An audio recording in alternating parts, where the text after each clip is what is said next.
कृपया वंदे मातरम हे गीत आपण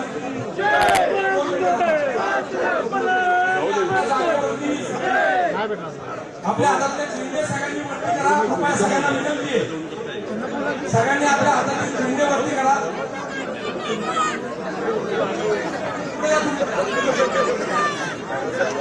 सगळ्यांना फक्त एकच विनंती आहे की स्टेज कडे आपल्याला तोंड करायचं आहे, या साईडला तोंड करून उभं राहायचं।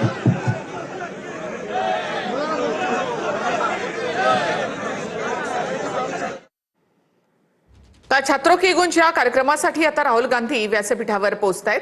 तर जेनझेनसोबत ते संवाद साधणार आहेत। एक प्रकारे विद्यार्थ्यांचा आवाज ते ऐकून घेणार आहेत आणि हा आवाज ते देशभरात पोहोचवणार आहेत। गांधी हे संबोधित करणार आहेत आणि आपण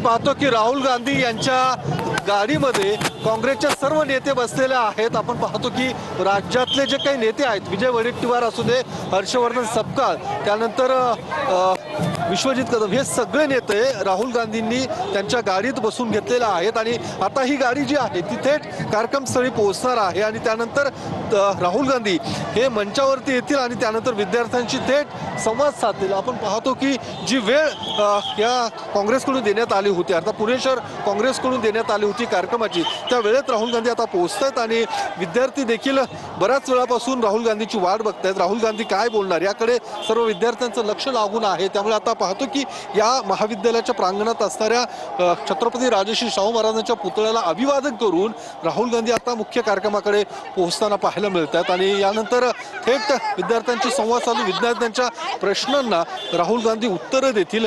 मोठ्या संख्येने राज्यभरातून विद्यार्थिनी या कार्यक्रमाला उपस्थित आहेत, कारण गेल्या काही दिवसांपासून या कार्यक्रमाचे नियोजन पुणे शहर काँग्रेसकडून करण्यात येत होतं।